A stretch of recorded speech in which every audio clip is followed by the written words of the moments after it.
Alors, construisons notre application. On repart de zéro. Donc, on a dit qu'on avait besoin d'un nœud qui était un nœud Modbus. Alors, ce nœud Modbus, il va être pris dans une palette qu'il faut rajouter. Et donc, on rappelle que pour rajouter une palette, il faut aller dans Install, et puis on tape, par exemple, Modbus.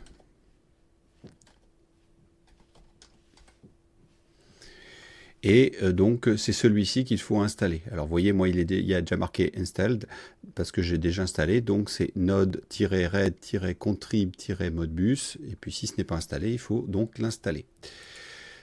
Une fois que c'est fait, si ça n'apparaît pas dans la liste déroulante, il faut juste rafraîchir la page de manière à ce que la liste des nœuds soit mise à jour. Le nœud dont on va avoir besoin, c'est le Modbus read. Donc, on le fait glisser ici. Et puis, on voit qu'il y a un petit triangle rouge, ça veut dire qu'il y a du paramétrage à faire dedans. Effectivement, donc on va lui donner le nom, par exemple, de l'esclave que l'on veut interroger. Donc on va l'appeler, par exemple, slave 2. L'adresse du Modbus de l'élément qu'on veut interroger. Donc, c'est l'esclave 2, on met l'adresse 2. Ici, c'est les commandes Modbus. Donc, 1, c'est pour lire le statut, c'est-à-dire un octet. Et ici, c'est pour lire les registres, c'est-à-dire un tableau de données. Donc, on va utiliser l'instruction 3. Nous, ça partira à partir de l'adresse 0. Et la quantité, ça sera donc 7 données, donc données de 16 bits. Et puis ici, on va préciser, alors on voit qu'ici c'est entouré de rouge, donc c'est vraiment les données obligatoires. On va dire combien le taux de rafraîchissement, c'est-à-dire à quelle fréquence les choses vont se rafraîchir. Là, pour l'instant, on va mettre 1 et puis seconde. Ensuite, il faut préciser avec quel objet on se connecte. Alors, donc on clique sur le bouton ici. Alors, le Modbus peut fonctionner en réseau, en mode TCP, et nous, on va utiliser donc le mode série. Là, on va sélectionner RTU Buffered. On va cliquer sur la petite loupe pour interroger le bus série, et on a vu que la carte Arduino elle était reliée à cet élément-là. Donc, c'est ça qu'on sélectionne. Au niveau du débit, je mets 19200, et le reste, je n'y touche pas. OK. Voilà, donc normalement, notre nœud, il est paramétré. Je vais valider ça et je vais mettre un petit debug pour voir quand même s'il y a quelque chose si ça se connecte et s'il y a quelque chose qui sort. Donc, je me mets sur la première sortie. On va se mettre en debug. Je déploie.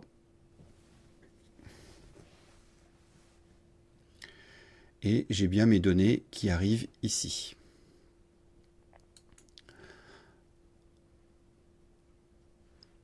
Voilà, je bloque.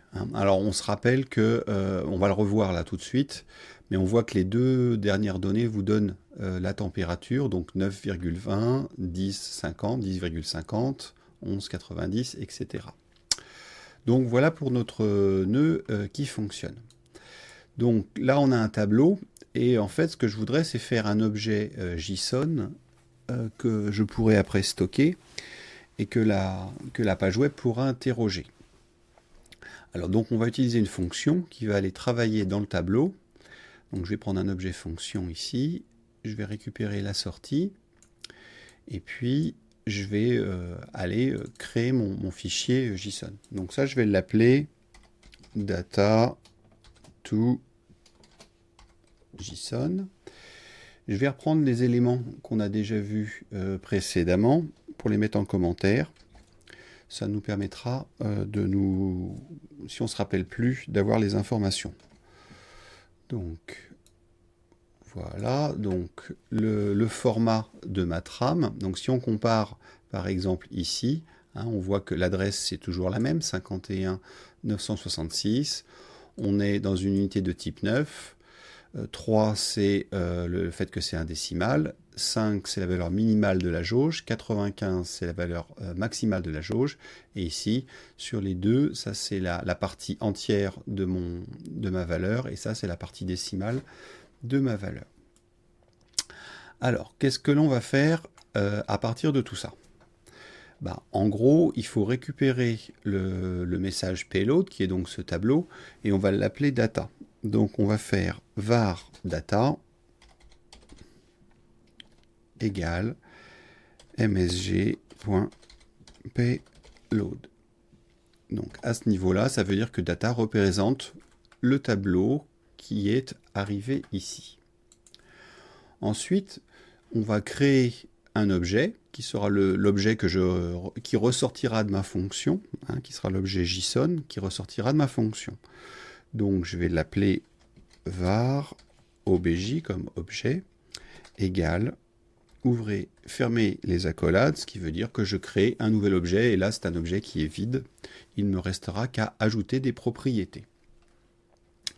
Ensuite, je vais faire quelque chose qui va consister à reproduire le tableau des unités et de le mettre au format d'un tableau JavaScript. Là, pour nous, c'est plus lisible, mais JavaScript ne comprend pas ça. Il faut donc définir un tableau au format JavaScript. Alors, je vais le faire tout de suite. Je vais donc créer un tableau que je vais nommer unité et que je vais donc faire ici. Voilà, donc là c'est la version accélérée pour ne pas perdre de temps sur la frappe. Donc on voit qu'à l'indice 0, je vais avoir une chaîne de caractères vide. À l'indice 1, je vais avoir mètres par seconde. À l'indice 2, km/h. Et on voit que c'est ce qu'on avait ici. À l'indice 0, il n'y a rien. À l'indice 1, mètres seconde. À l'indice 2, km/h, et ainsi de suite. Et on voit que le dernier élément de mon tableau, c'est degrés Celsius. Et si on regarde, c'est 0, 1, 2, 3, 4, 5, 6, 7, 8 et 9. C'est bien le 9e élément de mon tableau. Alors, à partir de là, on a défini nos variables. Elles sont vides, mais ce n'est pas très grave. Maintenant, on va pouvoir compléter la chose. Alors, première chose à faire, c'est vérifier si, comme ma jauge va être attachée à un appareil, on va vérifier si l'identifiant de l'appareil est correct. Donc, ça veut dire que dans le jeu de données qui arrive, donc dans data, on va vérifier si le premier élément, c'est bien 51 966. Ça veut dire qu'en fait, on va faire un test. Donc, on va utiliser une fonction if. Et on va poser la question pour savoir si le premier élément du tableau, à savoir l'élément d'indice 0, est-ce qu'il est égal à donc la valeur numérique qui est ici. Donc est-ce que c'est égal à 55 966? Je le copie et je le colle. Voilà. Donc si l'identifiant de l'appareil c'est 51 966, là je vais faire le job. Alors, je ne sais pas pourquoi il m'a rajouté une parenthèse, voilà. Ensuite, je vais créer mon objet, et mon objet, il va avoir une propriété qui va s'appeler unité. En fait, je vais reprendre tous les éléments qui sont ici, donc je vais prendre l'unité. Donc je vais faire obj.unité, donc je vais créer la propriété unité, et ça va être égal à quoi? Eh bien, en fait, il faut que je ressorte l'expression degrés Celsius. Donc, qu'est-ce que je vais faire? Je vais aller lire le tableau que j'ai créé, tableau des unités, et je vais aller à la nème case, à savoir la case numéro 9, puisque c'est cette donnée-là qui est arrivée. Donc, on va aller dans unité, je vais aller interroger le tableau unité, et je vais aller chercher la case qui correspond à data indice 1. Alors là, on est dans un tableau, ça peut paraître un peu compliqué, mais en fait, si on reprend les choses à l'envers, c'est beaucoup plus simple. Data indice 1, qu'est-ce que c'est? C'est le premier élément de mon tableau, c'est-à-dire que c'est ça, c'est 9. Et donc, je vais aller chercher l'élément dans unité qui est à la position 9. Unité indice 9, qu'est-ce que c'est? 0, 1, 2, 3, 4, 5, 7, 8, 9. C'est donc ça que je ressors de mon tableau, degrés Celsius. Voilà pour ça. Ensuite, qu'est-ce que je vais faire? Je vais vérifier que mes données sont au format décimal. Donc je vais aller faire un test pour savoir si j'ai bien 3 qui est écrit à la position 2 de mon tableau. Donc ici, je vais faire if, entre parenthèses, data indice 2 égale 3. Donc je vérifie que dans ma trame, on spécifie que ma donnée est au format décimal. À ce moment-là, qu'est-ce que je fais? Eh bien, je vais donner la valeur à mon objet. Donc, obj.valeur. Donc, je crée une propriété qui va s'appeler valeur et qui va être égale à quoi? Eh bien, ça va être égal à cette valeur-là, d'accord, virgule, cette valeur-là. Alors, comment on va faire ça? Eh bien, je vais récupérer data indice 5, qui correspond donc à la partie entière de ma donnée. Je la multiplie par 100. Je lui ajoute data indice 6. Voilà, ce qui veut dire que si je suis, mettons que c'est cette valeur-là, je vais avoir 11 fois 100, ça va faire 1100, et puis je rajoute 90, donc j'obtiens 1090. Donc qu'est-ce que je vais faire maintenant? Je vais rediviser par 100, mais au lieu de faire 100 comme ça, je vais faire 100 avec un point. Ce qui fait que JavaScript va comprendre qu'il faut qu'il me trouve un nombre à virgule. Et à ce moment-là, il va me trouver la valeur correctement. Je vais avoir 1190 divisé par 100.0, ça fera bien 11,90. Voilà pour ça. Qu'est-ce qui me reste à donner? Eh bien, pour mon objet, j'ai l'unité, j'ai la valeur. Il va me rester, pour indiquer à ma jauge, le min et le max. Donc, je vais créer une propriété obj.min et qui vaudra donc data indice 3, puisque je rappelle que le troisième élément de mon tableau, c'est bien ce qui correspond au minimum, et le maximum, ça sera donc data indice 4. Point virgule, et ici donc obj.max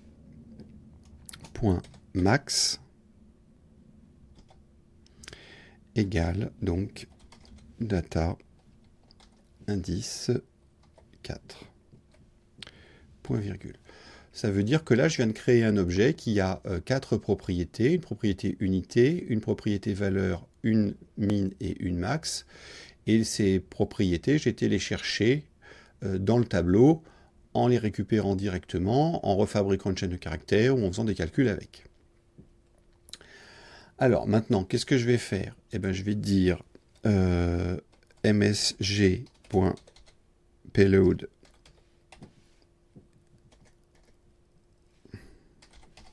msg.payload égale donc mon objet. Et donc ce qui va ressortir de mon nœud, ça va être l'objet que j'ai fabriqué. Alors on va tout de suite vérifier que ça fonctionne. Je vais prendre un nœud de debug et on va voir si j'ai bien des données qui sortent.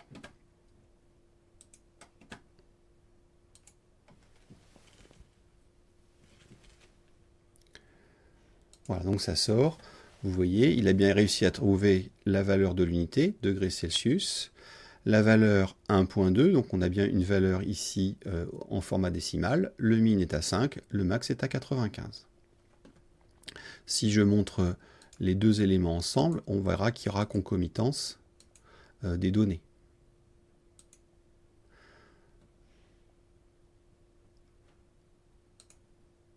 Voilà, donc je vais prendre par exemple, alors je vais les bloquer, voilà.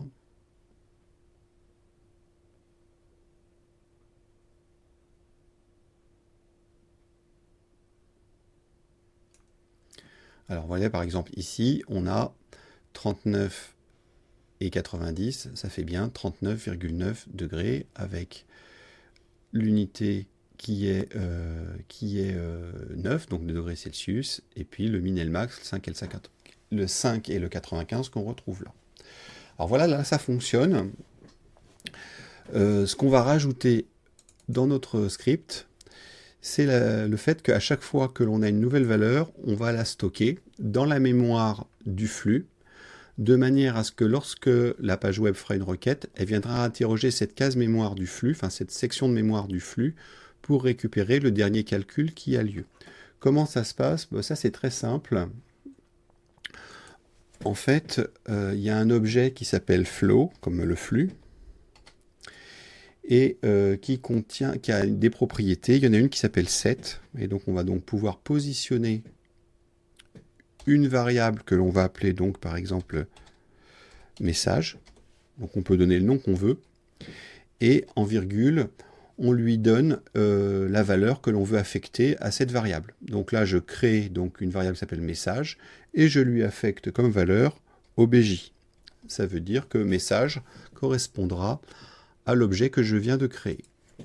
Une fois qu'on a fait ça, eh bien, le flux mémorisera chaque fois qu'il y aura une requête Modbus, une nouvelle valeur correspondant à la nouvelle valeur de l'objet dans la variable message.